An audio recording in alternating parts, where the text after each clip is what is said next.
नमस्कार जी। कार्यक्रम में उपस्थित केंद्रीय मंत्रिमंडल के मेरे सहयोगीगण, विभिन्न राज्यों के माननीय मुख्यमंत्री साथी, सांसदगण, विधायकगण, अन्य महानुभाव, देवी और सज्जनों, आज के इस कार्यक्रम में पद्म सम्मान पाने वाले अनेक व्यक्तित्व भी हमारे साथ जुड़े हुए हैं। मैं उनका भी आदरपूर्वक स्वागत करता हूं, अभिनंदन करता हूं। आज ऑल इंडिया रेडियो की एफएम सर्विस का एक्सपांशन ऑल इंडिया एफएम बनने की दिशा में एक बड़ा और महत्वपूर्ण कदम है। ऑल इंडिया रेडियो के 91 एफएम ट्रांसमीटर्स की ये शुरुआत देश के 85 जिलों के 2 करोड़ लोगों के लिए उपहार की तरह है। एक तरह से इस आयोजन में भारत की विविधता और अलग अलग रंगों की एक झलक भी है।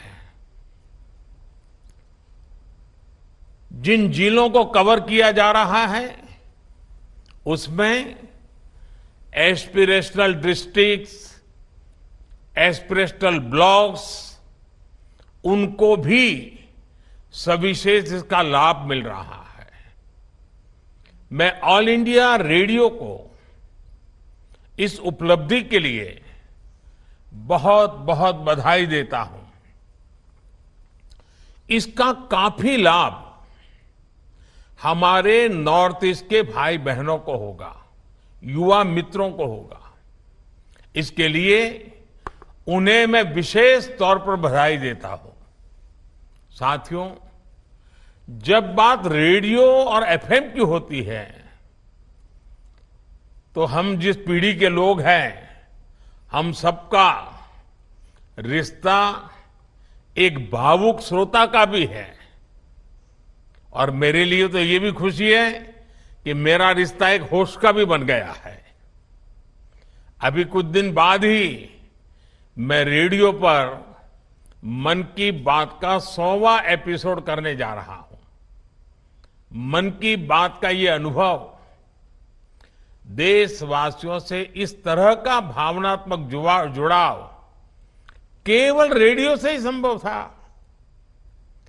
मैं इसके जरिए देशवासियों के सामर्थ्य से जुड़ा रहा, देश की सामूहिक कर्तव्य शक्ति से जुड़ा रहा। स्वच्छ भारत अभियान हो, बेटी बचाओ बेटी पढ़ाओ हो, या हर घर तिरंगा अभियान हो, मन की बात ने इन अभियानों को जन आंदोलन बना दिया। इसलिए एक तरह से मैं ऑल इंडिया रेडियो की आपकी टीम का भी हिस्सा हूं। साथियों, आज के इस आयोजन की एक और खास बात है। ये वंचितों को वरीयता की सरकार की नीति को आगे बढ़ाता है, जो अब तक इस सुविधा से वंचित रहे, जिन्हें बहुत दूर दराज में रहने वाला माना जाता था, वो अब हम सभी से और ज्यादा कनेक्ट होंगे। समय पर जरूरी जानकारी पहुंचाना हो,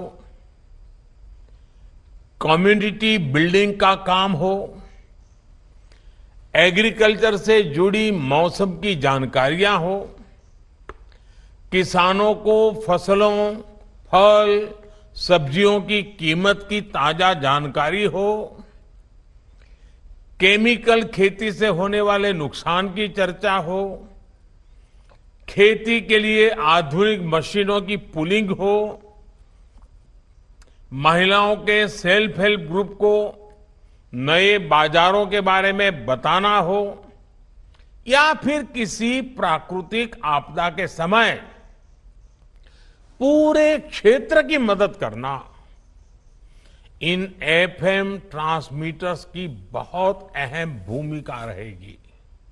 इसके अलावा एफएम की जो इंफोटेनमेंट वैल्यू है वो तो होगी ही। साथियों, हमारी सरकार निरंतर इसी तरह टेक्नोलॉजी के लोकतांत्रिकरण, डेमोक्रेटाइजेशन, इसके लिए काम कर रही है। भारत अपने सामर्थ्य का पूरा इस्तेमाल कर पाए, इसके लिए जरूरी है कि किसी भी भारतीय के पास अवसरों की कमी न हो। आधुनिक टेक्नोलॉजी को सभी के लिए एक्सेसिबल बनाना, एफोर्डेबल बनाना, इसका बहुत बड़ा माध्यम है। आज भारत में जिस तरह गांव-गांव तक ऑप्टिकल फाइबर पहुंचाया जा रहा है, मोबाइल और मोबाइल डेटा दोनों की कीमत इतनी कम हुई है, उसने एक्सेस टू इंफॉर्मेशन को बहुत आसान बना दिया है।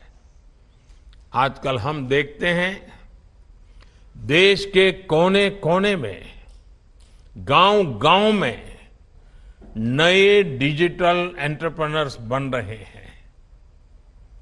गांव के युवा गांव में रहते हुए ही डिजिटल टेक्नोलॉजी का लाभ उठाकर कमाई कर रहे हैं।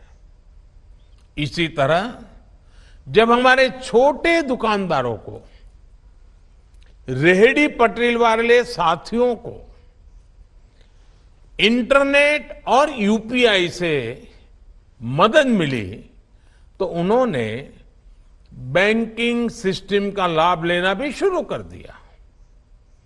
आज टेक्नोलॉजी की मदद से हमारे मछुआरे साथियों को मौसम संबंधी सही जानकारी सही समय पर मिलती है। आज टेक्नोलॉजी की मदद हमारे लघु उद्यमी अपने प्रोडक्ट्स देश के कोने कोने में बेच पा रहे हैं। इसमें गवर्नमेंट ई मार्केट प्लेस यानी जेम से भी उन्हें मदद मिल रही है। साथियों, बीते वर्षों में देश में जो टेक रिवॉल्यूशन हुआ है, उसने रेडियो और विशेषकर एफएम को भी नए अवतार में गढ़ा है। इंटरनेट के कारण रेडियो पिछड़ा नहीं, बल्कि ऑनलाइन एफएम के जरिए, पॉडकास्ट के जरिए इनोवेटिव तरीके से सामने उभर करके आया है। यानी डिजिटल इंडिया ने रेडियो को नए लिसनर्स भी दिए हैं और नई सोच भी दी है। यही रिवॉल्यूशन आप संचार के हर माध्यम में देख सकते हैं। जैसे आज देश के सबसे बड़े DTH platform DD free dish की सेवा 4 करोड़ 30 लाख घरों में पहुंच रही है। देश के करोड़ों ग्रामीण घरों में, बॉर्डर के पास वाले इलाकों में आज दुनिया की हर सूचना रियल टाइम में पहुंच रही है। समाज का जो वर्ग दशकों तक कमजोर और वंचित रहा, उसे भी फ्री डिश से एजुकेशन और एंटरटेनमेंट की सुविधा मिल रही है। इससे समाज के अलग अलग वर्गों के बीच असमानता दूर करने और हर किसी तक क्वालिटी इंफॉर्मेशन पहुंचाने में सफलता मिली है। आज डीटीएच चैनलों पर विभिन्न प्रकार के एजुकेशन कोर्सेज उपलब्ध है। एक से बढ़कर एक यूनिवर्सिटी का ज्ञान सीधे आपके घर तक पहुंच रहा है। कोरोना काल में इसने देश के करोड़ों विद्यार्थियों की बहुत मदद की है। डीटीएच हो या फिर एफएम रेडियो, इनकी ये ताकत हमें फ्यूचर इंडिया में झोंकने के लिए एक विंडो देती है। हमें इसी भविष्य के लिए खुद को तैयार करना है। साथियों, एफएम ट्रांसमीटर से बन रही इस कनेक्टिविटी का एक और आयाम है।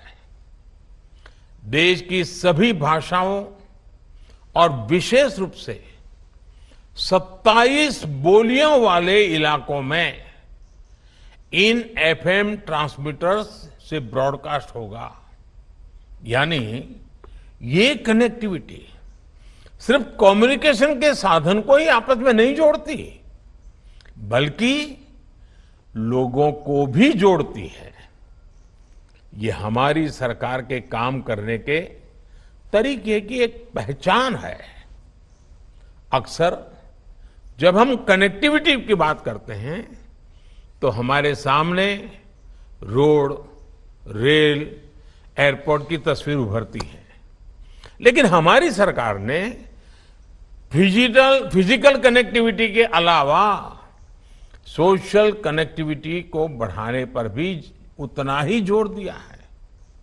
हमारी सरकार कल्चरल कनेक्टिविटी और इंटेलेक्चुअल कनेक्टिविटी को भी लगातार मजबूत कर रही है। जैसे पिछले 9 वर्षों में हमने पद्म अवार्ड, साहित्य और कला अवार्ड के द्वारा देश के अलग अलग हिस्सों के रियल हीरोज को सामने सम्मानित किया है। पहले की तरह पद्म सम्मान सिफारिश के आधार पर नहीं, बल्कि देश और समाज की सेवा के आधार पर दिया जाता है। आज जो पद्म सम्मान पाने वाले साथी हमारे साथ जुड़े हैं, वो इसे भली भांति जानते हैं।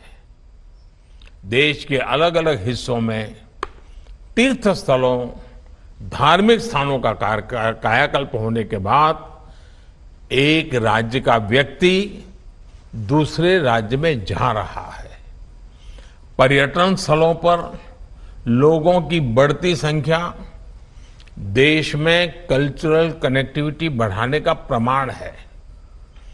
आदिवासी स्वतंत्रता सेनानियों से जुड़ा संग्रहालय हो, बाबा साहब आम्बेडकर के पंच तीर्थ का पुनर्निर्माण हो, पीएम म्यूजियम हो या फिर नेशनल वॉर मेमोरियल, ऐसी पहलों ने देश में इंटेलेक्चुअल और इमोशनल कनेक्टिविटी को नया आयाम दिया है। साथियों, कनेक्टिविटी चाहे किसी भी स्वरूप में क्यों न हो, उसका उद्देश्य होता है देश को जोड़ना। 140 करोड़ देशवासियों को जोड़ना। ऑल इंडिया रेडियो जैसे सभी कम्युनिकेशन चैनल्स के लिए भी यही विजन होना चाहिए, यही मिशन होना चाहिए। मुझे विश्वास है आप इस विजन को लेकर इसी तरह आगे बढ़ते रहेंगे। आपका ये विस्तार संवाद के जरिए देश को नई ताकत देता रहेगा। एक बार फिर आकाशवाणी को, देश के दूर दराज के क्षेत्र के मेरे प्यारे भाइयों बहनों को मैं बहुत बहुत शुभकामनाएं देता हूं, बहुत बधाई देता हूं। धन्यवाद।